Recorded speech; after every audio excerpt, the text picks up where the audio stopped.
ఆర్ఎస్పీని గెలిపించుకోవాలి. కాంగ్రెస్ బలుపు దించేందుకు ప్రజలు సిద్ధంగా ఉన్నారు. గత ప్రభుత్వ పథకాలు ఎందుకు అమలు చేయట్లేదు? రోజుకు 10 సార్లు కరెంటు పోతుంది. మళ్ళీ మన ప్రభుత్వమే వస్తుందని, ఇందులో ఎలాంటి అనుమానం లేదని, రంది పడవలసిన అవసరం లేదని బీఆర్ఎస్ అధినేత కేసీఆర్ ధీమా వ్యక్తం చేశారు. కేసీఆర్ శనివారం నాగర్ కర్నూల్లో బీఆర్ఎస్ ఎంపీ అభ్యర్థి ఆర్ఎస్ ప్రవీణ్ కుమార్ కు మద్దతుగా ఎన్నికల ప్రచారం నిర్వహించారు. ఈ ప్రచారంలో ఆయన మాట్లాడుతూ కాంగ్రెస్ ప్రభుత్వం బల్బును దించేందుకు ప్రజలు సిద్ధంగా ఉన్నారని అన్నారు. ఇది గ్యారంటీ అని, ఎక్కడ పోయినా తన బస్సును కదలనివ్వడం లేదన్నారు. ఖచ్చితంగా జనం మారిపోయారని అర్థమైపోయిందన్నారు. ఈ ప్రభుత్వానికి చురకా పెట్టాలని, బల్బు దించడానికి ప్రజలు ఉన్నారని తెలిపారు. బీఆర్ఎస్ హయాంలో అమలు చేసిన పథకాలను కాంగ్రెస్ ప్రభుత్వం ఎందుకు అమలు చేయడం లేదని ప్రశ్నించారు. కొత్తగా గడ్డపార పట్టి తవ్వవలసిన అవసరం లేదు కదా, గత ప్రభుత్వంలో అమలైన పథకాలను అమలు చేయొచ్చు కదా అని కాంగ్రెస్ సర్కారును నిలదీశారు. అడ్డగోలు హామీలతో కాంగ్రెస్ అధికారంలోకి వచ్చింది అని మండిపడ్డారు. ఒక్క హామీ అయినా అమలు చేసిందా అంటూ ప్రశ్నించారు.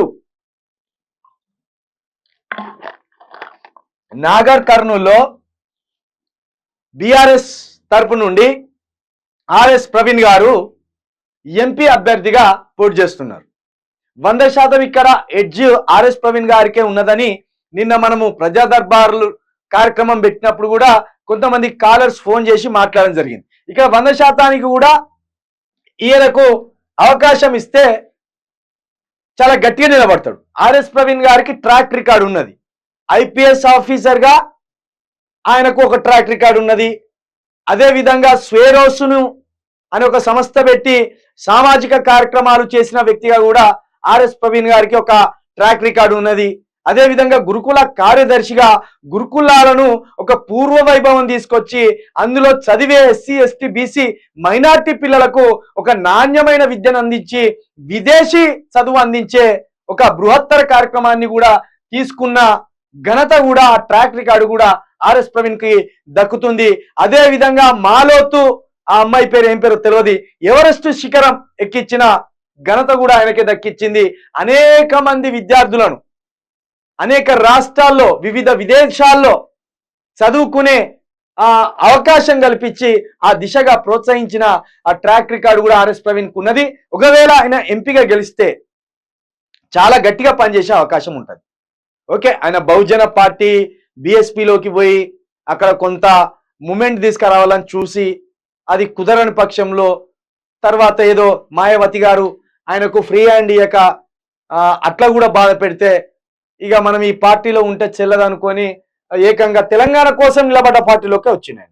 ఓకే, బీఎస్పీ పార్టీకి అన్యాయం చేసిండా న్యాయం చేసిండా అనేది పక్కన పెడితే తెలంగాణ కోసం నిలబడ్డాడు, తెలంగాణ పార్టీ కోసమే నిలబడ్డాడు, తెలంగాణ ప్రజల పక్షాన మాత్రమే కొట్లాడే పార్టీలోకి వచ్చిండు. రానున్న రోజులలో ఆర్ఎస్ ప్రవీణ్ ని గెలిపిస్తే కనుక రానున్న రోజుల్లో చాలా అద్భుతమైన పోరాటం అయితే చేస్తాడు. ఆయనతోటి 1 సంవత్సరం పాటు తిరిగిన వ్యక్తిగా నాకు ఆలోచన ఉన్నది. పని మాత్రం చాలా గట్టిగా చేస్తాడు. అక్కడ కాంగ్రెస్ నుండి మల్లు రవి ఉన్నాడు, ఇక్కడ బీఆర్ఎస్ నుండి ఆర్ఎస్ ప్రవీణ్ గారు ఉన్నారు. ఇక్కడ మనం ఒకటి మాట్లాడుకోవాలి, కులాల గురించి కాదు కానీ మల్లు రవి మాలవారు, ఆర్ఎస్ ప్రవీణ్ గారు మాదిగవారు. కులాపరంగా ఇక్కడ ఓట్లేరని తెలుసు, కానీ ఇక్కడ మాదిగలు అత్యధికంగా ఉన్నారు. తెలంగాణలో మాదిగలు అత్యధికంగా ఉన్నారు.